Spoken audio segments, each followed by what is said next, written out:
Gambhira bridge તૂટી પડવાનો મામલો છે। ગંભીરા બ્રિજ પરના ચોંકાવનારા દ્રશ્યો પણ સામે આવ્યા છે। પોલીસની ગંભીર બેદરકારી જોવા મળી છે। લોકો પુલ પર જોખમી રીતે વિડીયો ઉતારતા કેમેરામાં કેદ થયા છે। જોખમી પુલ હોવા છતાં બે પોલીસકર્મી બ્રિજ પર જોવા મળ્યા, જ્યાંથી બ્રિજ તૂટેલો છે ત્યાં સુધી બાઇક લઈને તેઓ પહોંચી ગયા હતા અને જોખમી બ્રિજ હોવા છતાં બાઇક પર તેઓ ત્યાં પહોંચ્યા હતા। તો આ દ્રશ્યો સામે આવ્યા છે। એક તો આટલી મોટી દુર્ઘટના ઘટી છે, આટલા લોકોના મોત થયા છે અને ત્યારબાદ પણ તંત્ર કઈ રીતે સિરિયસલી રહી રહી છે આખી બાબતને તે આપ જોઈ શકો છો। ગંભીરા બ્રિજ પર આ ચોંકાવનારા દ્રશ્યો અપડેટ મેળવીશું સંવાદદાતા જનક પાસેથી। જી જનક, કોઈ રોકવા વાળું નથી અહીંયા?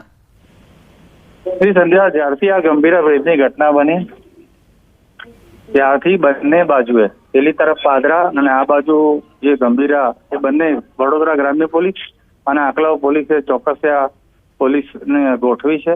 ગંભીરા સાઈડની જો વાત કરીએ તો એક મજબૂત દિવાલ બ્રિજથી લગભગ 15 ફૂટ દૂર એનું નિર્માણ કરવામાં આવ્યું છે, પરંતુ જે પોલીસના જે કર્મચારીઓ છે એ પોતે જ ત્યાં આ રીતે બાઇક પર ફરતા જોવા મળ્યા। એટલે ત્યાં જે દુર્ઘટના સ્થળ છે જ્યાં ટેન્કર ઊભી છે ત્યાં આગળ જતા જોવા મળ્યા વિડીયોમાં।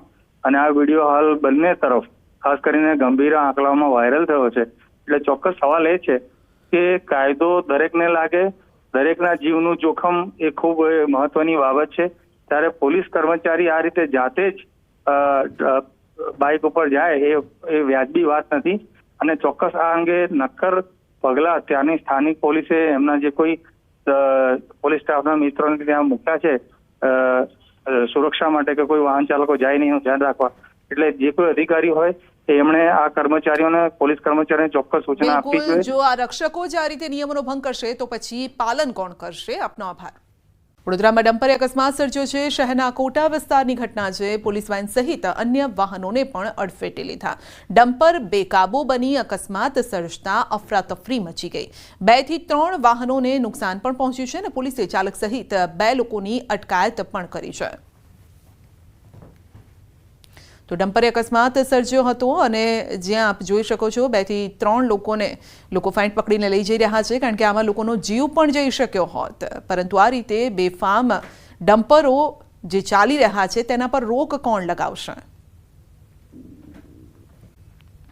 તો સુરતમાં 19 વર્ષીય શિક્ષિકાના આપઘાતના ઘેરા પ્રત્યાઘાત। પાટીદાર અગ્રણી મથુરભાઈ સવાણીએ મુખ્યમંત્રીને પત્ર લખ્યો છે અને પત્રમાં જણાવ્યું છે કે મહિલાઓની સલામતી માટે રાજ્ય સરકાર ખૂબ જ ગંભીરતાથી કામ કરે અને આ ઘટનામાં સંડોવાયેલા તત્વોને સખત સજા થાય। આવું કૃત્ય કરનાર લોકોમાં એક ભય ઊભો કરવો પણ ખૂબ જ જરૂરી છે અને આવા તત્વો દ્વારા અવારનવાર આ પ્રકારની ઘટનાઓ અનેક દીકરીઓ સાથે અનેક સમાજમાં બનતી હોય છે। સરકાર સખત કાર્યવાહી કરે તેવી માંગ કરી છે અને સાથે જ ખોડલધામે પણ મુખ્યમંત્રીને પત્ર લખ્યો છે, જેમાં દીકરીના પરિવારને ન્યાય મળે તેવી માંગ કરાઈ છે।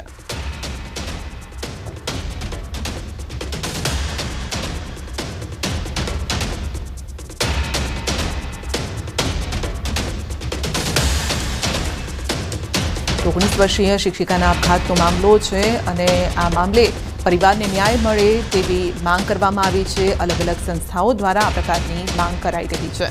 તો આરોપીઓ સામે કડક કાર્યવાહી કરવા માટે પણ માંગ કરાઈ છે।